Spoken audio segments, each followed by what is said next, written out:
What's up, my dudes? Valkyrja, and today I'm going to be talking about something a little different. It's something that's going to catch a lot of people off guard, and something that a lot of people may or may not disagree with. But I want to talk about how Tower Fantasy fixes Genshin Impact for me.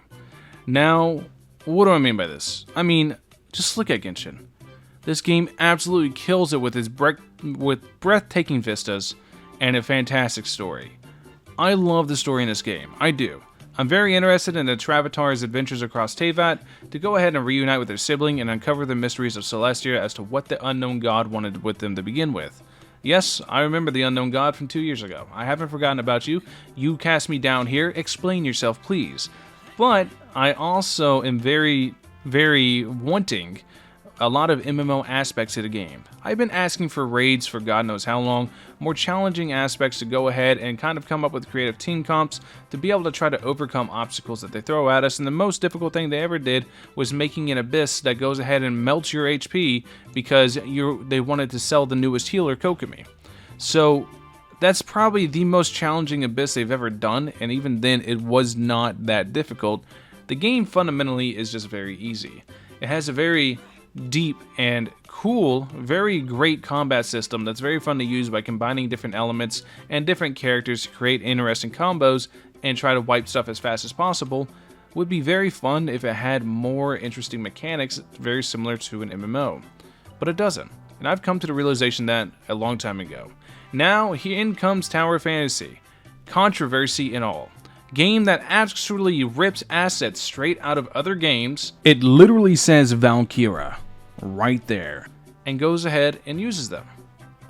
But the thing is about that, I don't care, because while directly ripping assets one-to-one is something that, should be a big no-no, and it is, I genuinely enjoy the game so much, I overlook all of its flaws, because it's the perfect filler for Genshin. It's everything I've ever wanted. It's like somebody took a notepad, went down my channel, looked at all my videos complaining about Genshin. It's everything I ever wanted Genshin to be, minus the story, because we've established Genshin is amazing story-wise.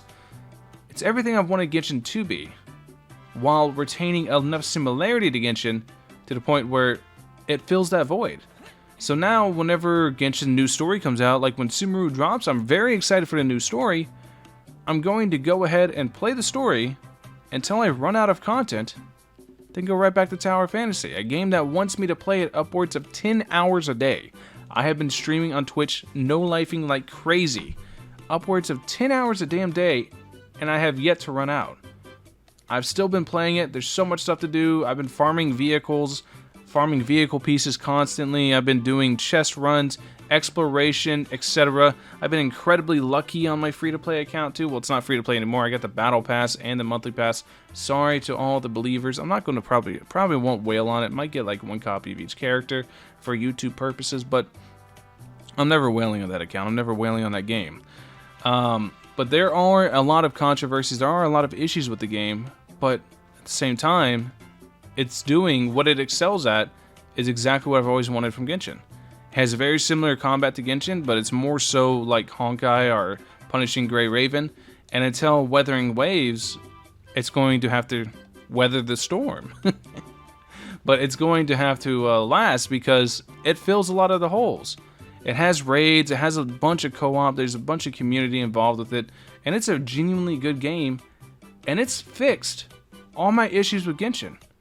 Now, it's made me like Genshin even more because I don't have the issues with Genshin that I had. Because if I want that stuff, I'll just go play the game that has that stuff, which is TOF.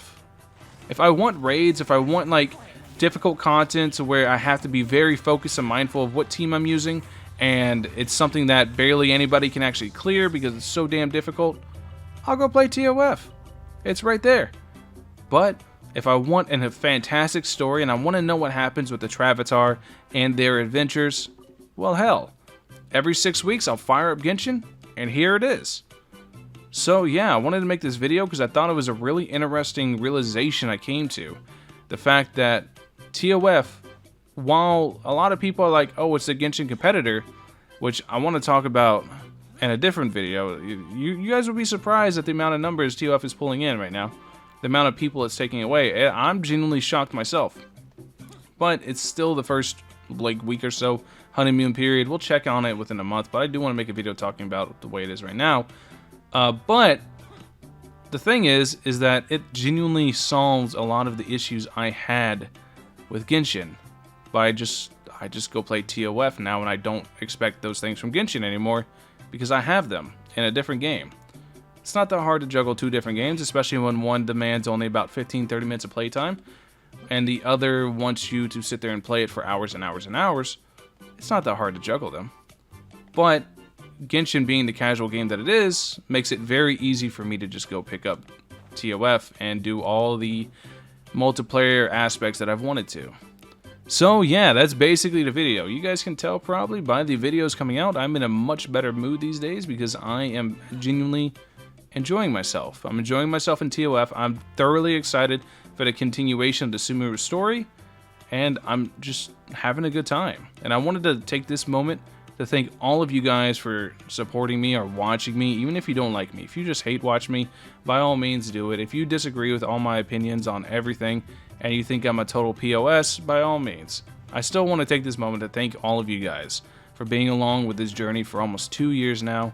I'm greatly appreciative for you guys giving me the ability to go ahead and chase after my dreams of being a professional YouTuber. So, I wanted to say all of that. I wanted to say I feel a lot better now, and woo, that came by pretty quick. Anyways, thank you guys for watching as always. I'll catch you guys in the next one. Peace.